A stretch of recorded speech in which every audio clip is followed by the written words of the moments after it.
It's Demon Slayer time! Hello, welcome to another figure review. Today we're going to have a look at the figma. Now 533, it's Inosuke Hashibira from Kimetsu No Yaiba, also known as Demon Slayer. And I had a look at Tanjiro and Nezuko a while ago, and you might be wondering, Payne, where are all the other Demon Slayer figures? Well, probably not going to pick them up because I don't really care. I wanted the main characters, and I wanted this one in particular because of the big head, the big pig head, well, more like a boar head, or like, it looks cool, it looks different, and I'm all about it. There's also some interesting tech going on in his body. There seems to be a lot more joints than I'm used to from a figma. So overall, it seems like an interesting experiment, and that's the main reason why I picked this guy up. Sorry if I don't have any background on the character, but this is a figure review, so let's go.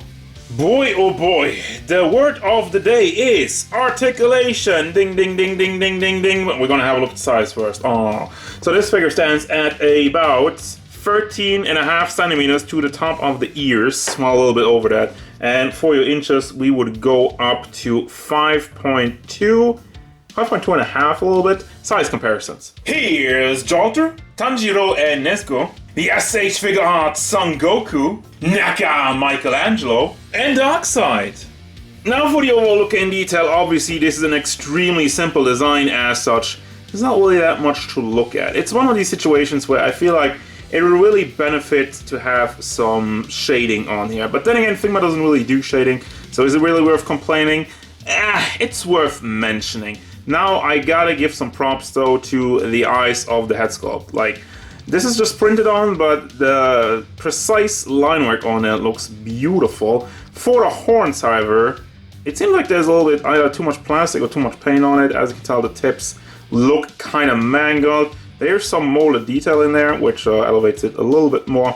And you got the pink nose, which also looks amazing as far as the paint goes. Also in his ears, got some light gray in there. And overall, it seems like most of it is painted. I'm not really sure about the body.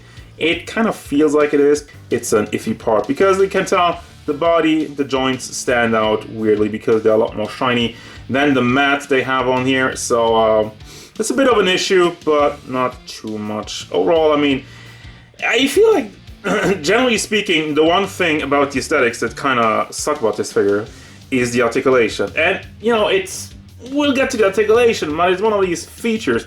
Once you look at this and you're thinking like, ugh, this is like too much exposed and whatnot, that's really what they were going for, because the one thing I do know from Demon Slayer, you know, there's a lot of fast fight scenes, and if you want to get some cool poses out of a character, this is definitely something to do with this guy. But I also really enjoy the muscle work, although it looks a little bit muddy here in the back. I don't know, it could be a little bit more detailed from what I can tell. But I mean, overall it is decent, and then you have the fur that goes around, has a great amount of strains in there, so that looks good. And the white pants with a bunch of wrinkles in it, and the line in the front, also crotch piece, and it's panzer time. Why do I do that? No, it's not really panzer time, but yeah. He has like the small diaper that's kind of draped over it, so it looks a little bit like a pantsu.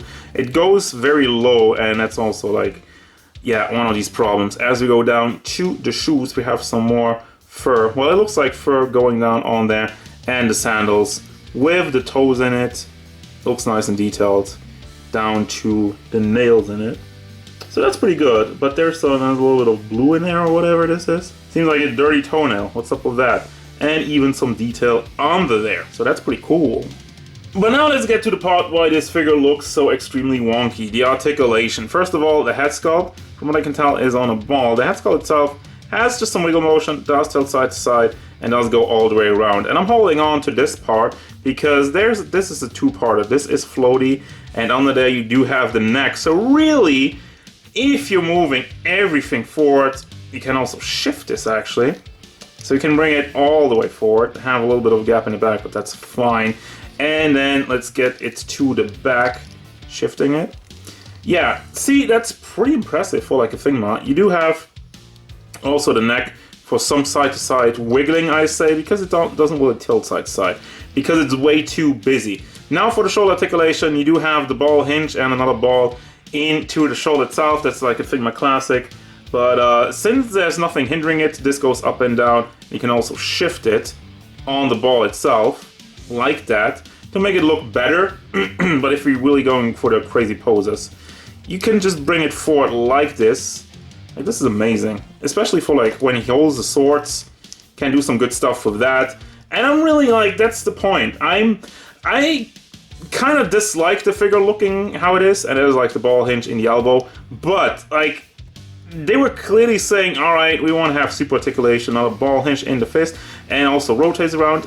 Talking about two things at the same time, but excuse me about that. But still, I know the figure looks off-putting, but they clearly had an idea with this, and the more I play around with it, the more I learn to appreciate it. So, moves forward. Actually, I would have expected to move forward even more because of like, look at how this is segregated. Like, this is like 3 parts. There's like the ball with a peg in there and a bit more of a hinge on the lower half from what I can tell. So yeah, moves forward quite nicely. Also the upper parts, the chest area moves side to side, and you can also, can you shift this one? Not really, but let's get it to the back. Also, like, considering what's in there, I would have expected a bit more. I mean, it's not bad by any means, but I'm just saying. Now the entire fur part is also ball hinge city. There's some ball hinges on those sides, so you can open up, get a little fur patch on the front. And also you have the ball hinges in the back, so you can lift those up and split it apart for when he runs or whatever, to get some cool posing options out of that. So there's certainly a lot to be had with this, and it really takes some playing around. Then the hip part rotates on there, and there's some big gaps with the pants. That's a little bit weird, but you do have the shifting legs while there's a hinge on the peg, which connects to the ball, so you can bring that up and down. And let's see, high kick, very high kick, moves out to the side, and also doesn't really go that much to the back because of the butt. There's still the butt mold in there. And as I was saying, this part just sticking out just looks ugly. And it is hard plastic. Why did he not make the soft plastic? I don't know. Now for the knees, they are double hinged. As you can tell in the back, the first hinge looks good.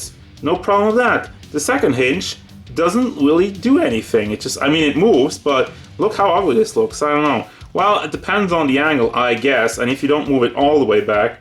But still, with this part, I feel like there was no engineering idea, like they were just like, yeah, let's just make a double hinge. That's something we don't really see with Figma all that much. You can also rotate this part actually, which is weird, and I guess you can also, yeah, swivel this part as well. And then forward foot is on a ball hinge, moves back and forward, does tilt side to side, and you do get a toe hinge, which again is not something we see all the time for Figmas.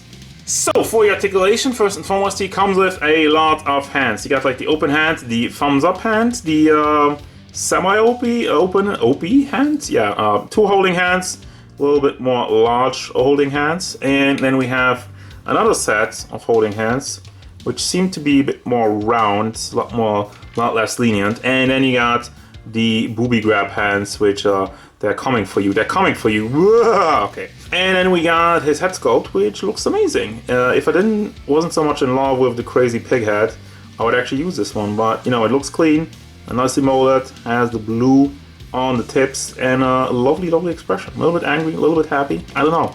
Both. Then we have the sheath, this thing. These things to put the swords in, but the swords are already in. I don't know. Can you even like take this off? Can't really take this off. So if you're wielding the swords, does this not look incorrect? I don't know. Weird. I haven't seen anything in instructions, but they are also on ball joints, like very, very tiny ball joints. And you do have the holes in the fur to put them in. So you can do that and display them with it or without it, depending on what you prefer. And then of course you have his swords, which look awesome. I love the blue in there. It's a nice and shiny metallic look on it with the handles, which you can disassemble on this part just to slide it nicely in his hand and not have to mangle your hands or heat it up. So that's a very comfortable choice. And then also you got the Figma base, which you got with every Figma. You have all these angles to move it around, and you also have the figma back, which comes also with a figma to put accessories in.